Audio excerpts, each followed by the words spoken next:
My name is Lon Safko, co-author of the John Wiley & Sons, The Social Media Bible, the largest book ever written on the subject of social media. Today, we are here with Evo Terra, co-author of Podcasting for Dummies, also published by John Wiley & Sons, and we'll be speaking about audio and podcasting. So let's get started. So Evo, please tell our listeners a little bit about your background and why you co-authored the book Podcasting for Dummies. Sure thing, Lon. Thanks, by the way, for inviting me here on the show and to give some knowledge back out to the readers of the book and listeners to the show if it comes out, too. So the reason I wrote Podcasting for Dummies is that I am one of the old men of podcasting because I'd been doing my audio podcast since October the 14th, 2004. And according to the one directory we had at the time, Podcast Alley, I had the 40th podcast on the planet. Wow. So that means I got in at the ground floor with lots of other really smart people at the ground floor. But I was fortunate enough to have as one of my connections a fellow author who had written a lot of fiction books, who had an agent who heard about podcasting and said, "Can you write this book?" Well, he knew he could write a book, but he knew he couldn't write a book about podcasting, but he knew me. And so together, his name was T. Morris, by the way, we hashed out the necessary plans to get together and craft the most basic podcasting how-to book, Podcasting for Dummies, which I'm happy to say is about to go into its second edition, and all updated new content. Congratulations. And it is the most popular, number one selling how-to dummies, podcasting book on the market. Wow, congratulations. That's totally cool. Thanks. Geez, wow. We got a star here. This is cool. The first question that everybody seems to ask when we talk about technical subjects is, what insights have you learned from your background in doing podcasting? What tips would you give to the beginner? How do they start? Well, there's a lot of information out there about starting a podcast, and the most common word that's given out there is just start and figure it out as you go along. And that's not bad advice for some hobbyist that just wants to play in the media, but for business people and for people that really want to get in and make a splash, I suggest they take a different route. I didn't start, podcasting was not my first introduction to audio production. I've done we took an internet radio show in 2002 that I was co-hosting and turned that into a terrestrial syndicated radio show, which also managed to get XM satellite syndication back in 2003. Wow. So my audio experience is a little longer than just simply podcasting. And that's enabled me to take a look at this new milieu, if you will, and say, your audience might be looking for something a little different than what a podcaster is thinking about right away. And the very first thing I would suggest people do that are interested in this is do your homework. Find out if there are other people in the space that you're getting into. Most business people are not going to say, I'll open up an ice cream stand, without having at least some understanding of the ice cream market. You have to know what you're getting yourself into. Even if you have no idea how to run an ice cream stand, you can at least find out what the business is. The same thing goes for podcasting. You can figure out what the competition, if you want to think about it as competition, I don't. I use the word because we all understand it. But if you at least understand what is competing for people's time inside of the type of topic you would like to discuss inside of your podcast, but also other sorts of media that are doing the same thing, just not in a podcast form, whether that's radio or whether it's an audio book. Understand what your listeners are likely to want to. Do your diligence. I hear two really good points in there, and of course the first one is to get out there and do a little bit of research and understand what's going on before you actually start doing it. And then the second thing I heard is again, kind of like the sports shoe slogan, just do it. Yeah. Okay. That's exactly right. Just do it is a fine way to go through and do there. But just do it with a little bit of understanding of what the marketplace looks like. That's great. That's really good advice. Of course, and the second question always is that, especially for the beginners, what do they need to kind of watch out for? What are the misconceptions? What kind of pitfalls? What are the warnings? Well, they're legion. I could go on for days on what not to do, as I'm often reminded myself. There's no one right way to do things, but there's lots of wrong ways to do things, and there's lots of tips and advice books out there that'll give you some suggestions. But one of the things that I think I would caution people about is that since we're talking about this user-generated content of podcasting, amateur-level people are getting into the space who haven't had a lot of experience using the tools. There's a lot of people out there who are advising that it's the content that's the most important, and I don't disagree with them. Content is king. You have to have something that's worth talking about that is interesting to people. However, I think that oftentimes comes at the expense of quality. And in fact, I've heard more than one person suggest that you ought to not worry about the quality of the show because it's content that matters and other reasons of why the quality is not important. And I have to disagree. And I have to disagree for one reason. I know how easy it is to make your podcast sound professional. The tools that are out there today that everybody has access to, you don't need a $50,000 microphone and studio setup to make yourself sound fantastic. You don't need to go out and buy $6,000 pieces of software so that you can edit things properly. You can do it all with the basic tools, and the only thing you have to invest to make your podcast sound better than it does today is time. Whether that's an extra 30 minutes or 2 hours, that's up to you. But there reaches a point where you could go back to that document or that audio file you've recorded, and you can make it better. You can do the tips and tricks to actually improve the quality so that while you've got stellar content, you've also got stellar quality, and it just makes it so easy for new people to adopt what you're saying into their normal everyday life. Could you mention a couple of the tools that we talked about when we got together last? Yeah, sure. There's quite a few tools out there. I recommend anybody starting out new in podcasting that they don't go out and spend crazy amounts of dollars. In fact, you spend as little as possible. Download Audacity. It is a free software audio recording program that works on both PCs and Macintosh systems. Amazing. And it is what I would estimate probably 50% of the podcasters still use today. I still use Audacity. It's free, and it's simple, and it does just about everything you're going to want to do at your level. Now, if you're an audio engineer, it's a different situation. You want to use a different tool set from that, but Audacity is wonderful. Let's see, that's your number one tool to do most of your work. There's another piece of equipment that I like to use called the Levelator, and it's some free software that you run your spoken word audio through, and it magically, and I don't mind using the word because I've seen this tool work and I use it every day myself, it magically brings up your audio levels to a fantastic level.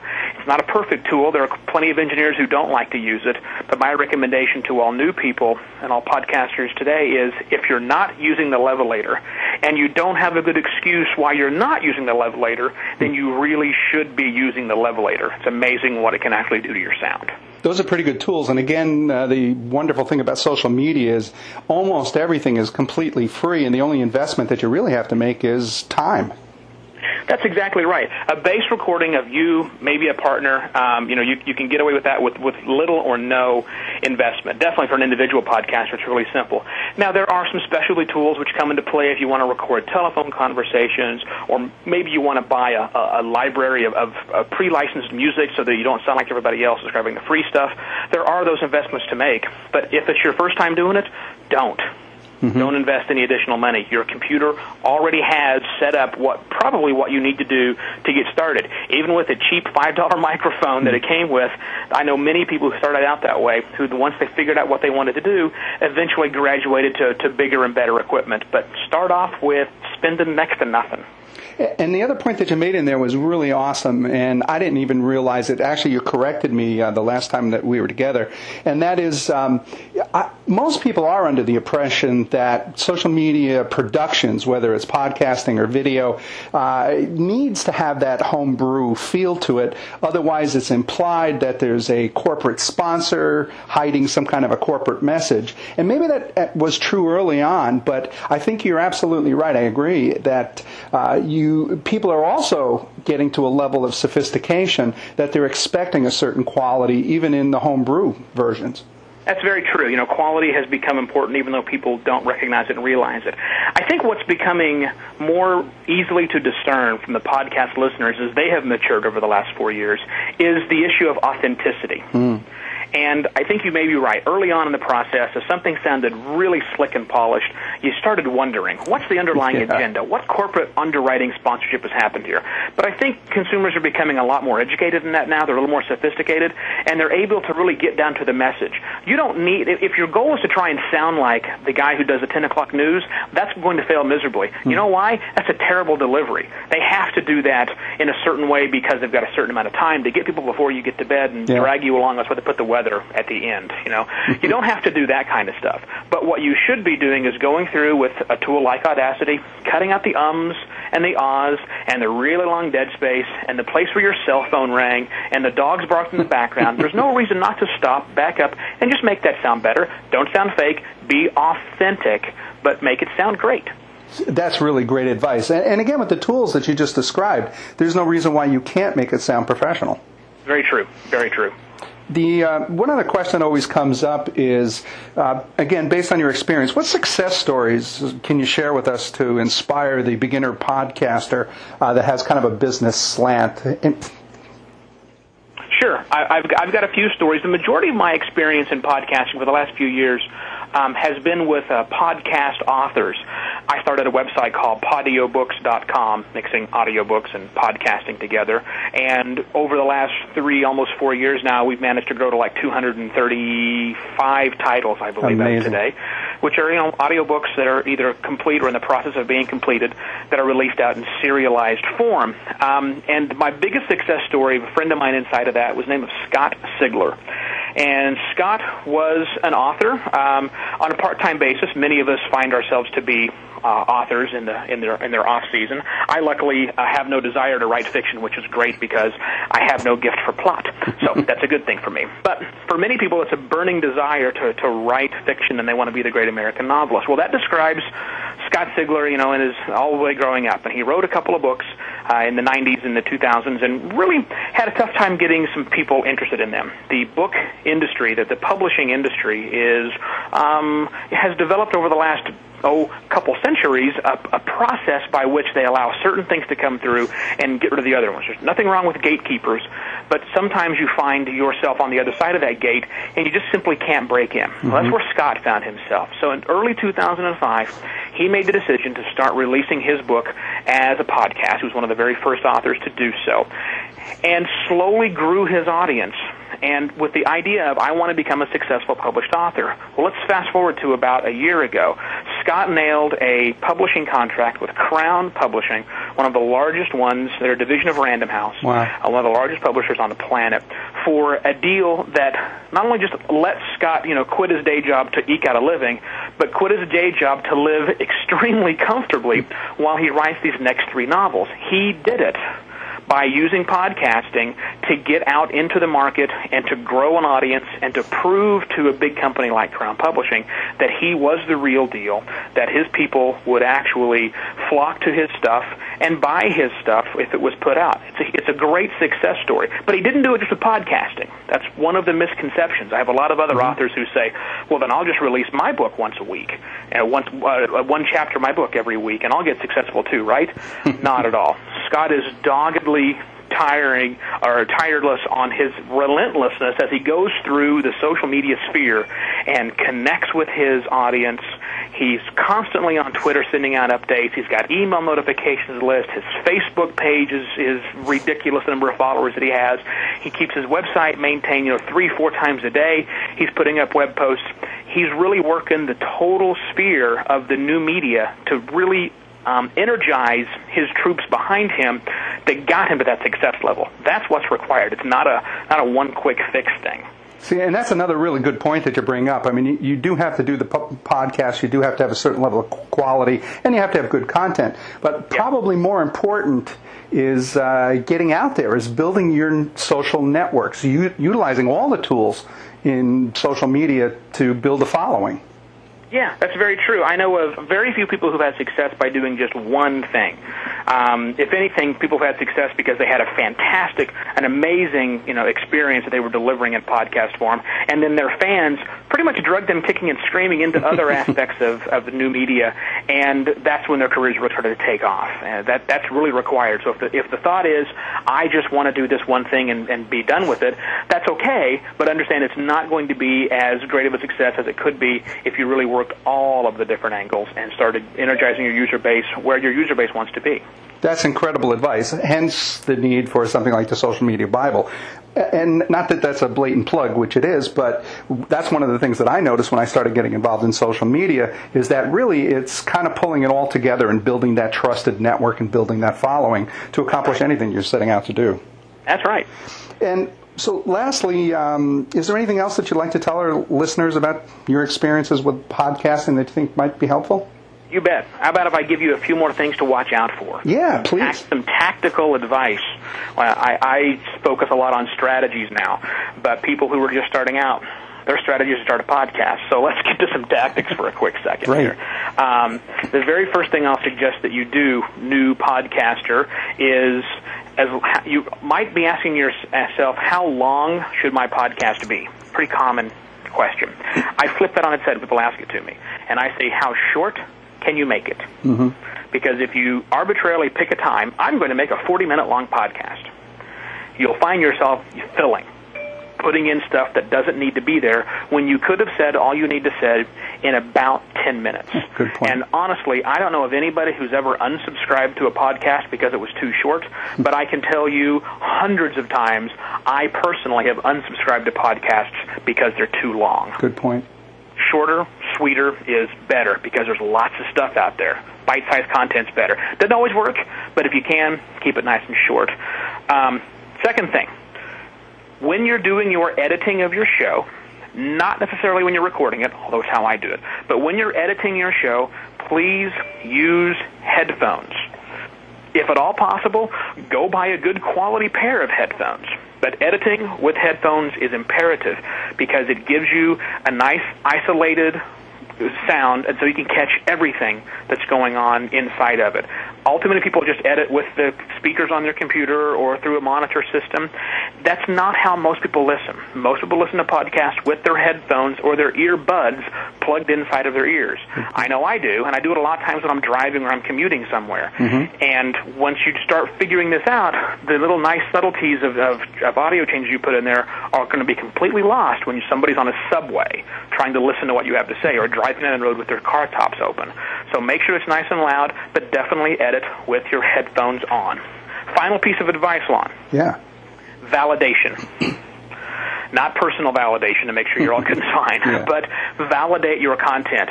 All too many people think all I've got to do is get an MP3 file, stick it through something like FeedBurner, and everything is fine and good. It's not. If you're going to go through the effort and truly wanting to grab an audience, then you owe it to yourself to make sure that your MP3 file itself is perfect all the way through, that all of your ID3 tagging, that's something that describes the MP3 files to people's podcatchers and audio players on their site, make sure those are filled out and you understand why you're filling things out that way. And the most important piece of that is for your RSS feed, that which distributes your audio file out to the masses who have subscribed to you, you have to make sure that that is perfectly validated. There's free tools out there. Feedvalidator.org is one of them. Drop your feed in. Make sure that there's no problem. Because you may have the best product out there and wonder why nobody's listening. Maybe it's because they don't know what it is, or they can't find it, or it breaks their podcatcher iTunes when they plug it inside of there. That's a really good point, because the first time I podcasted, I generated all these different podcasts, and I started getting emails from people saying that they couldn't listen to it on their iPod, they couldn't transfer it in, and it pretty much rendered it useless. Yeah. That's a really that's a lot of effort to go through to have somebody go, I can't listen. So, that back in the wild, wild west times of 2004, we figured all this stuff out. It's readily available information on exactly how you should encode, exactly how you should tag, and exactly what the format of your XML RSS feed should be. Follow those directions to the letter. And some of that information's in Podcasting for Dummies? You bet it is. That's what I like. One-stop shop. Evo, thank you so very much for being here today and sharing those tips. Every time I talk to you, I learn something new. I really appreciate it. I tried to help, Lon. Thanks for having me on. That's totally cool. I'd really like to thank you again, Evo, author of Podcasting for Dummies by John Wiley & Sons, and for being here today and sharing those valuable insights with us all. This has been Lon Safko, the co-author of the Social Media Bible. Be sure to check out other valuable social media tactics, tools, and strategies that can be found at the Social Media Bible book and the companion website, www.thesocialmediabible.com. More information about me, Lon Safko, or learn how I can speak at your company or your next event, please visit my website at www.lonsafko.com. And again, Evo, thank you, and thank everyone for being with us here today.